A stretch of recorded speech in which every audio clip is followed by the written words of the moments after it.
16 June 2022 সাল।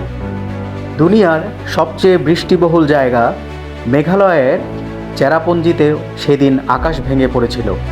টানা 72 ঘন্টা ননস্টপ বৃষ্টি, 24 ঘন্টায় 972 মিলিমিটার বৃষ্টি।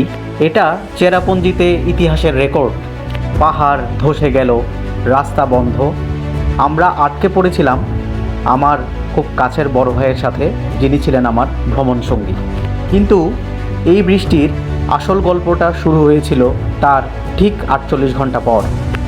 150 কিলোমিটার দূরে বাংলাদেশের সিলেটে চেরাপুঞ্জি এর পানি পাহাড় বেয়ে নেমে সুরমা কুশিয়ারা নদীতে ঢুকে সিলেটকে ডুবিয়ে দিল। এটা ছিল সিলেটের 100 বছরের ভয়ঙ্কর বন্যা। আজ আমি আবার ফিরেছি সেই রুটে পুরনো গল্প নিয়ে। প্রথমে আসি চেরাপুঞ্জি। আপনি কি জানেন কেন এখানে এত বৃষ্টি হয়? কারণটা হলো খাসি হিলস পাহাড়। বঙ্গোপসাগর থেকে আসা মেঘ এই পাহাড়ে ধাক্কা খেয়ে উপরে উঠে যায় আর বৃষ্টি হয়ে ঝরে। আর বিজ্ঞানীরা একে বলে ওরোগ্রাফিক রেইনফল, যা দুনিয়ার আর কোথাও এতটা হয় না। এবার আসি শিলংয়ে। শিলং অসম্ভব সুন্দর একটা শহর, তাই না? 1864 সালে ব্রিটিশরা এটাকে বানিয়েছিল স্কটল্যান্ড অফ ইস্ট, কারণ এখানকার ঠান্ডা আর কুয়াশা একদম স্কটল্যান্ডের মতো। গ্রীষ্মকালটা ব্রিটিশরা এখানেই কাটাতো। এবার সবশেষে আসি সিলেটে। সিলেটের হাওরগুলো কি জানেন? এগুলো হচ্ছে প্রকৃতির নিজের বন্যা কন্ট্রোল সিস্টেম। 6 মাস পানি, 6 মাস ধান। কিন্তু 2022 সালের জুন মাসের চেরাপুঞ্জি এর পানি এত বেশি ছিল যে এই সিস্টেমটাও ফেল করেছিল। আজকের এই ঐতিহাসিক ব্লগে আমি আপনাদেরকে দেখাবো কিভাবে একটি মেঘ দুইটা দেশের ভাগ্য বদলে দিয়েছিল। চলুন শুরু করি তাহলে সিলেট থেকে চেরাপুঞ্জি আসা যাওয়ার সেই গল্প। আজকের ভিডিও ফুটেজগুলো একটু অন্যরকমই হবে, কারণ এই ফুটেজগুলো আমি তুলেছিলাম ঠিক 4 বছর আগে। আমার হাতে ছিল শুধু একটা মোবাইল, আর সামনে ছিল দুনিয়ার সবচেয়ে ভয়ঙ্কর সুন্দর বৃষ্টি। ভিডিওর কোয়ালিটি হয়তো খুব বেশি ভালো হবে না, কিন্তু এই ফুটেজগুলো শুধু ভিডিও না, এটা আমাদের স্মৃতি। এই স্মৃতি প্রমাণ করে আমরা 72 ঘন্টা কিভাবে ওখানে সারভাইভ করেছিলাম। আর এই 4 বছর আগের ভিডিওগুলো আপনারা দেখে বুঝতে পারবেন প্রকৃতি চাইলে আসলে কি না পারে। এই হচ্ছে লিংসারের আসল রূপ। আমরা এখন টপে যাবো। আমরা বটম থেকে দেখলাম, এখন আমরা টপ থেকে দেখবো। দেখুন, আমরা এখন ওয়াটারফলের একদম পেছনে চলে এসেছি। এই যে সেভেন সিস্টার্স ফল।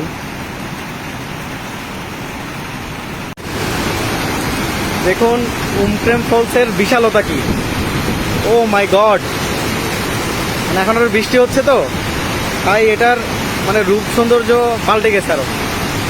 অসাধারণ অসাধারণ অসাধারণ।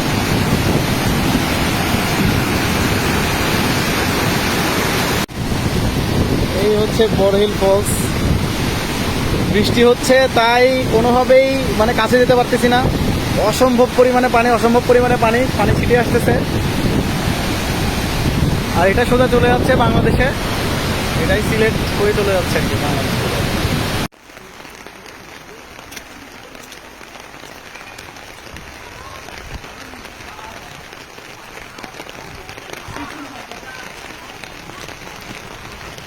হ্যাঁ,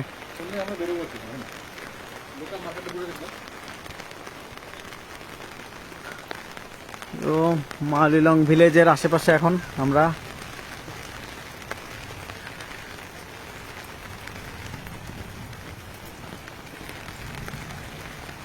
cleanest village in the Asia. এই মেঘালয় আসার পরে এই, তবে এটা ঠিক যে আপনার মানে ওয়াটারফলের যে হিংস্রতা, এটা বৃষ্টি না পড়লে দেখা যায় না। তো এটা এক ধরনের এক্সপিরিয়েন্স। আমরা ল্যান্ডস্লাইডও পাইলাম। মেঘালয়ে তো পুরা পৃথিবীতে হচ্ছে সেরা বৃষ্টির জন্য। পানি আসছে ঠিক এই দিক থেকে, উপর থেকে এই যে নিচে এভাবে নেমে যাচ্ছে। অতিরিক্ত বৃষ্টির কারণে, টানা বৃষ্টির কারণে পানির ভয়াবহতা দেখুন, পানির ভয়াবহতা।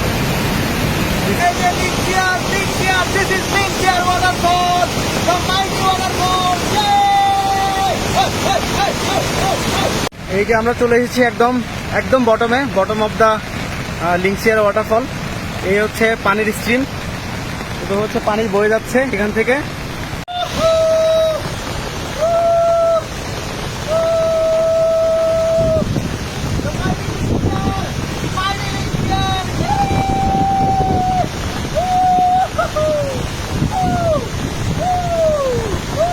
এটা হচ্ছে bottom of the brute waterfall.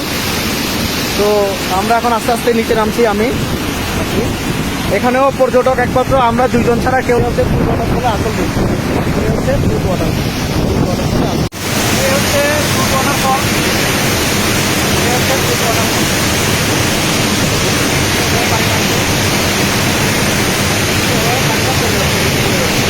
বৃষ্টি না থাকলে কখনোই এই রূপ দেখা যায় না ওয়াটারফলে, কখনোই দেখা যায় না। এই হচ্ছে আপার স্ট্রিম, এই যে হচ্ছে ডাউন স্ট্রিম। আসলে বর্ষাকালে আসলে পানি হয়তো পুরোটা নীল বোঝা যায় না, হ্যাঁ, যখন আসলে বর্ষা থাকে না তখন পানিগুলো নীল দেখা যায়, মানে এখানে খুব সুন্দর লাগে। বাট বর্ষাকালে আসতে হয়, কারণ এই ভয়াবহতা নাহলে দেখা যাবে না। এই হচ্ছে ক্রাংছড়ি ওয়াটারফল, যেটা হচ্ছে সবাই প্ল্যান করে যেদিন ডাউকি দিয়ে চলে যায় আর কি, যেদিন বাংলাদেশে ব্যাক করে ডাউকি হয় সেদিন লাস্টে এটা প্ল্যান করে যে ক্রাংছড়ি দেখে যাবে।